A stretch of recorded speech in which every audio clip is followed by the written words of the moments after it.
Laser-free vision correction. Yes, please. This is the best news since that toothpaste made out of hair. I love swimming, but outside it's a nightmare. Like literally a nightmare because you can't see anything. My eyelids are too... No wait, it's not eyelids. Something in my eye is too thin, so I can't wear lenses. I did not check if I can do the LASIK because if you don't check something there is no problem. However, I suspect that this thing around my eye will be the problem. Laser-free vision correction uses electrical current to reshape eye. In early trials, it reversed myopia without the need for traditional surgery and could be the most radical advancement in eyesight correction technology since LASIK. Let's check how close are we to getting it. Please let it be on the last stages of trials. In a removed rabbit eyeball. Not saying it won't work, but reversed myopia is a bit of a clickbait.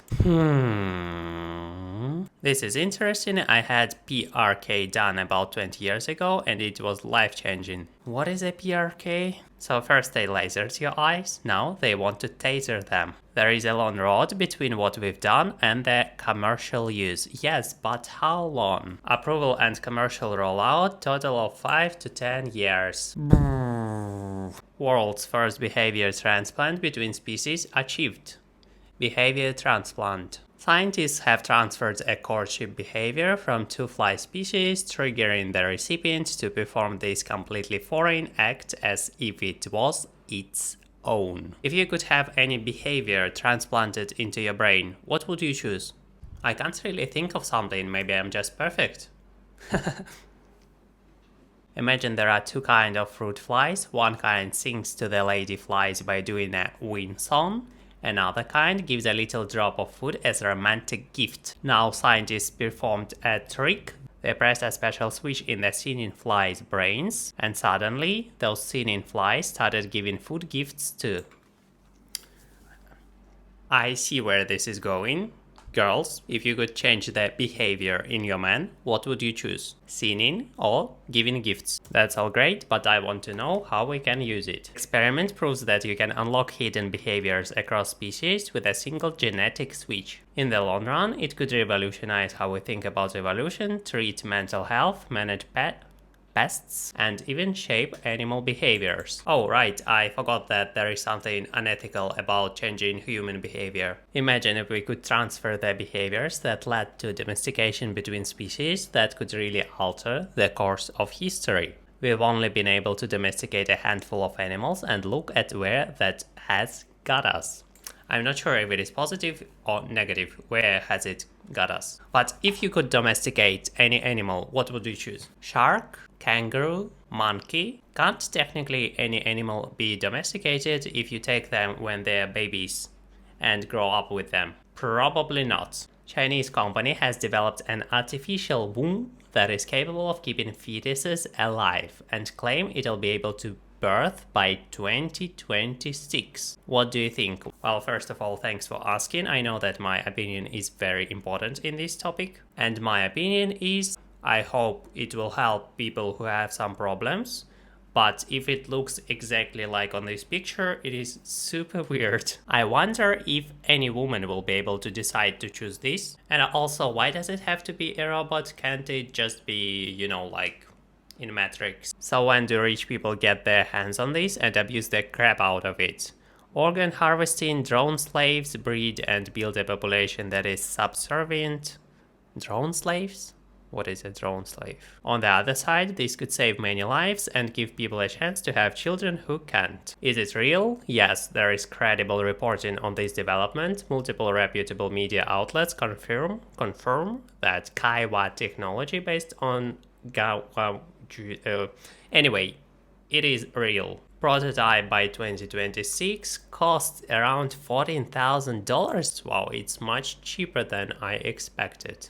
There is prototype expected by 2026, so it is still far, far away. Dramatic slowdown of melting of Arctic ice surprises scientists. Sounds like a good news. Let's see if somehow it will turn out bad.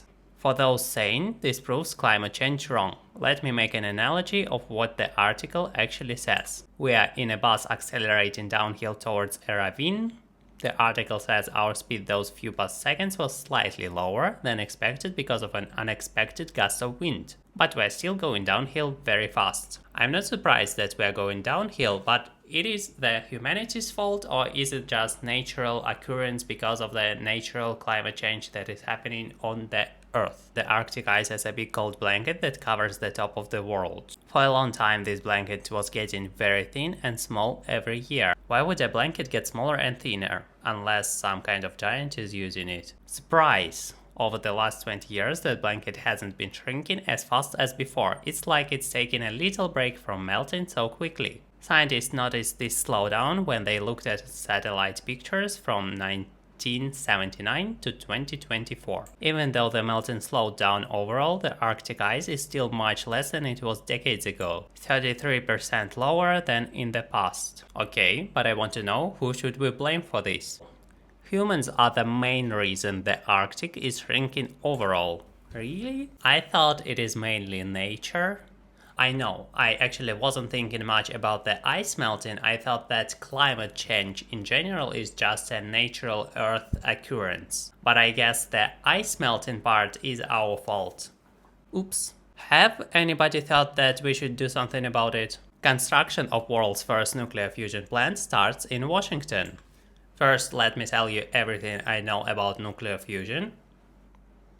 Now, since we are on the same page, let's go to the article. What we have now is splitting atoms. Nuclear fusion is the process that sun uses to shine. Instead of splitting atoms, we smash them together, so they fuse into a new atom. This makes a huge amount of clean energy with no CO2 and almost no long-term waste. So why didn't we use it before? That's the million, actually trillion-dollar question. Wow, I'm so smart. We've known fusion could work for about 70 years, but making it practical has been insanely hard. Fusion only happens at super crazy temperatures like 100 million degrees. If I was living in Washington and I saw this, I would be a little bit worried.